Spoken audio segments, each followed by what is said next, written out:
Buen día para todos, mi nombre es María Paula Arias y hoy les voy a hablar sobre la adicción al alcohol. Para iniciar, ¿qué es la adicción?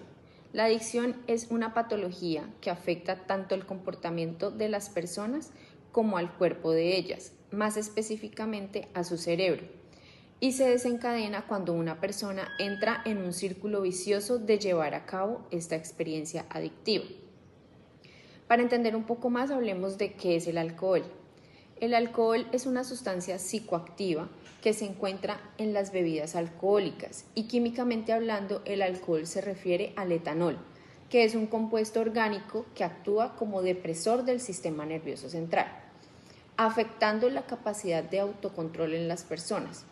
Es una bebida altamente accesible con una elevada tolerancia social y su consumo está más que normalizado.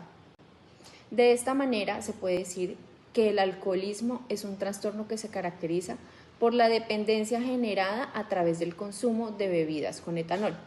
Esta dependencia se basa en el hábito de beber bebidas alcohólicas con mucha frecuencia.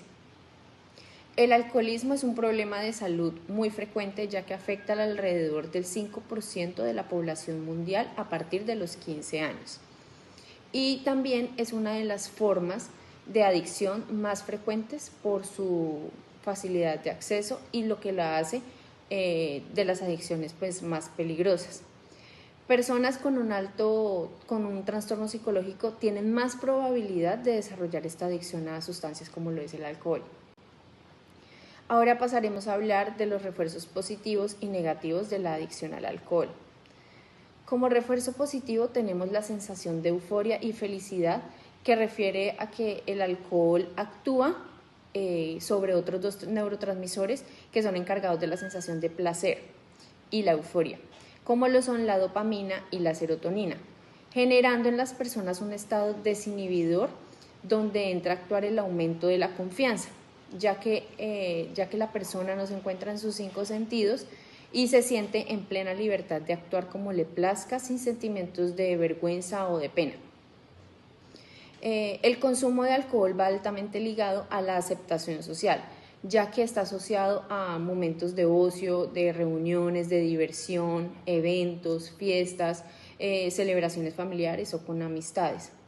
Y como refuerzo negativo tenemos el consumo excesivo del alcohol para evitar episodios de ansiedad o estrés provocados por el entorno social en el que se vive, ya sea a nivel personal o laboral. También se ve como una salida a problemas económicos o sociales, permitiendo que esta adicción resuelva un problema de una manera poco saludable. Los beneficios percibidos al uso de este tipo de sustancias hacen que las personas estén más vinculadas a repetir este tipo de comportamientos. El consumo del alcohol tiene repercusiones significativas en el organismo, tanto en el corto como en el largo plazo, afectando especialmente al sistema nervioso central y otras funciones fisiológicas y psicológicas. Su impacto varía en función de la cantidad ingerida, la frecuencia del consumo y las características individuales de cada persona. A continuación, exploraremos las principales consecuencias del alcohol en el organismo con un enfoque detallado en efectos neurológicos, cognitivos y emocionales, además de sus implicaciones a nivel sistémico. Dentro de las consecuencias a corto plazo está la euforia y la desinhibición, ya que en dosis bajas el alcohol actúa como un depresor del sistema nervioso central, lo que genera una sensación inicial de placer y reducción de la ansiedad. Esta alteración en la inhibición del comportamiento es lo que lleva a decisiones impulsivas, dado que afecta a la corteza prefrontal, la región del cerebro encargada del control de impulsos y evaluación de riesgos. También tiene efectos en el sistema nervioso central, ya que la acción del alcohol sobre el neurotransmisor ácido gamma aminobutírico produce efectos sedativos, lo que genera sensación de relajación y somnolencia. A su vez, inhibe la actividad del glutamato, un neurotransmisor excitador clave en la función cognitiva y motora, lo que explica pérdida de coordinación, reflejos disminuidos y la alteración del juicio. A medida que la concentración del alcohol en la sangre aumenta, se observa una progresiva depresión en la actividad neuronal, lo que en casos extremos puede llevar a una depresión respiratoria y un coma etílico. Por otro lado, se presentan alteraciones cognitivas y de la memoria, ya que bloquea los receptores NMDA del glutamato en el hipocampo, lo que interfiere en los procesos de consolidación de la memoria a corto plazo. Esta disrupción en la función amnésica puede manifestarse en episodios de amnesia transitoria, lo que conocemos como lagunas mentales, en los cuales la persona es incapaz de recordar los eventos ocurridos durante la intoxicación. Por otro lado, el alcohol estimula la liberación de dopamina en el núcleo accumbens, lo que genera sensaciones placenteras que refuerzan la conducta de consumo. Este refuerzo positivo fomenta el desarrollo de patrones de consumo problemáticos, ya que a medida de que el cerebro asocia el alcohol con la gratificación inmediata, se genera mayor consumo. Por otro lado, una vez metabolizado el alcohol pueden aparecer síntomas de abstinencia aguda, como ansiedad, temblores, irritabilidad y disforia. Y en consumidores frecuentes, estos síntomas son un factor de riesgo para la perpetuación del consumo, dado que el alcohol se convierte en un mecanismo de alivio temporal para el malestar. Dentro de las consecuencias a largo plazo, podemos encontrar en primer lugar la adicción y la dependencia, debido a que la exposición prolongada del alcohol induce cambios neuroadaptativos en el sistema de neurotransmisión, lo que promueve la tolerancia, es decir, la necesidad de consumir mayores cantidades para obtener los mismos efectos y la dependencia física y psicológica. Por otro lado, la modulación de los receptores opioides y GABAérgicos contribuyen al desarrollo de la adicción, dificultando el abandono del consumo sin asistencia médica. Por otro lado, se presenta un deterioro cognitivo y neuroadaptaciones, ya que a largo plazo el consumo crónico del alcohol puede afectar gravemente la función cognitiva con déficits en la memoria, la atención o la toma de decisiones. Estos cambios están asociados a la neurodegeneración progresiva y a la atrofia de regiones cerebrales como la corteza prefrontal y el hipocampo. Por otro lado, tenemos un daño en el desarrollo cerebral. Por ejemplo, en el caso de las mujeres embarazadas, el alcohol atraviesa la barrera placentaria y afecta el desarrollo del sistema nervioso del feto, lo que provoca el síndrome alcohólico fetal caracterizado por alteraciones en el crecimiento, déficit cognitivo y anomalías faciales. En niños y adolescentes cuyo cerebro aún está en el proceso de maduración, el alcohol interfiere en la plasticidad neuronal y puede comprometer su aprendizaje y control emocional. Por otro lado, existe una relación bidireccional entre el consumo crónico de alcohol y diversos trastornos psíquicos o psiquiátricos, incluyendo la depresión mayor, los trastornos de ansiedad y la psicosis alcohólica. En algunos casos, el consumo excesivo puede derivar en alucinosis alcohólica o celotipia alcohólica, trastornos caracterizados por delirios y alteraciones perceptivas.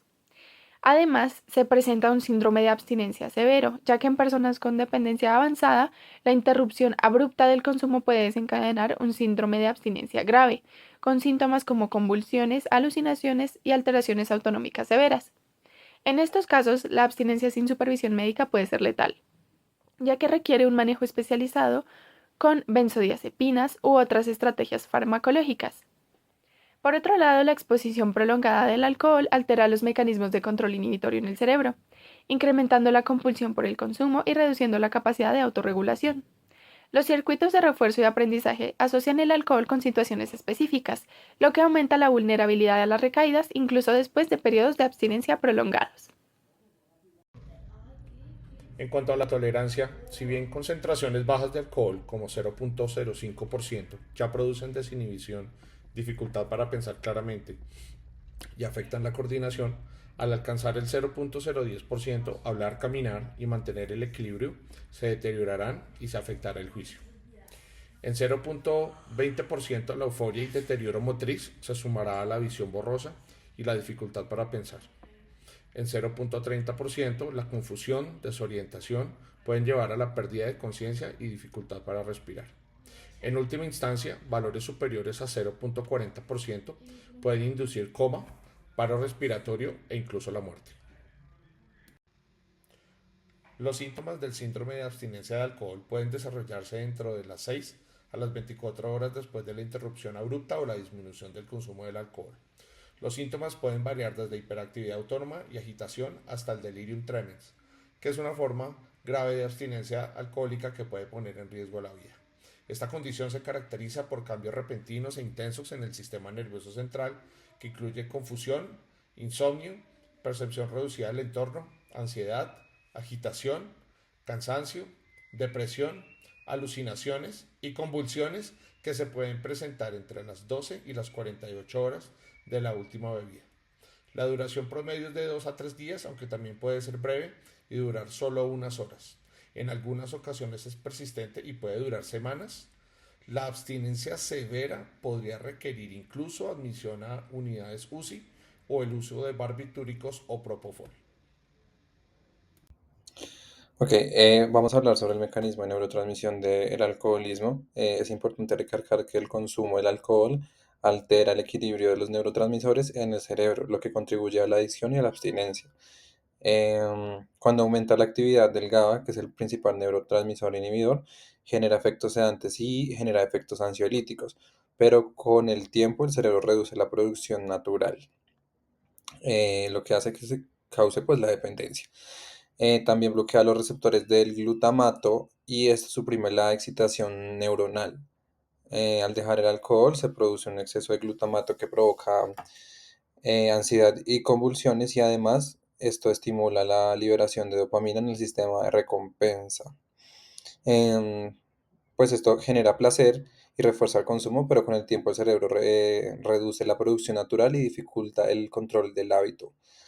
También es importante recalcar que aumenta las endorfinas, potenciando la sensación de bienestar y pues estos cambios explican por qué el alcoholismo es una enfermedad pues difícil de superar. Ya si hablamos del mecanismo dopaminérgico, el alcohol afecta al sistema dopaminérgico, que es clave en la recompensa y el refuerzo del consumo. Pues cuando una persona bebe alcohol, este aumenta la liberación de dopamina en el núcleo accumbens, que es una región del cerebro relacionada con la sensación de placer y de la motivación. Y esto pues genera un refuerzo positivo que lleva a repetir el consumo. Sin embargo, con el tiempo, el cerebro se adapta pues a los aumentos artificiales de dopamina y pues esto hace que se reduzca la producción natural.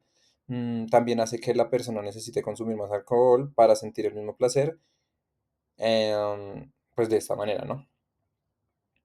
Cuando el consumo disminuye o cuando el consumo se interrumpe, los niveles de dopamina pues claramente caen, lo que provoca una desmotivación en el paciente, ansiedad e incapacidad de sentir placer. Y pues esto claramente aumenta el deseo de seguir bebiendo. Este desequilibrio en la dopamina es uno de los principales factores que explican la dependencia y la dificultad para dejar el alcohol, ya que el cerebro ha cambiado su forma de responder al placer y a la recompensa. El tratamiento a la adicción del alcohol normalmente tiene dos frentes, uno de orden farmacológico y otro de ellos enfocado en terapias conductuales. Antagonistas opioides como la naltrexona bloquean los efectos eufóricos de los opioides y de esta manera disminuyen el refuerzo positivo del consumo. Los antagonistas opioides no tienen potencial adictivo y no inducen a la tolerancia. Luego tenemos los fármacos interdictores, que son sustancias que desencadenan una serie de reacciones físicas adversas cuando una persona consume alcohol. Su principal mecanismo de acción es interferir con el metabolismo del alcohol en el cuerpo, en concreto con la enzima adilido deshidrogenasa, que se encarga de metabolizar el acetaldehído, un producto intermedio de la descomposición del alcohol. Dentro de las terapias conductuales podemos mencionar la terapia cognitivo-conductual, en el cual se identifican situaciones de riesgo, se entrenan habilidades de afrontamiento, modificación de pensamientos y técnicas de entrenamiento social. La terapia motivacional, en la cual la motivación es el principal motor de cambio y se refuerza con entrevistas que la fortalecen. La terapia aversiva, en la que se asocia la bebida con estímulos desagradables. Y finalmente el contrato de contingencias, que es un acuerdo paciente-terapeuta en el que hay recompensa por mantener la abstinencia y sanciones cuando se incumple.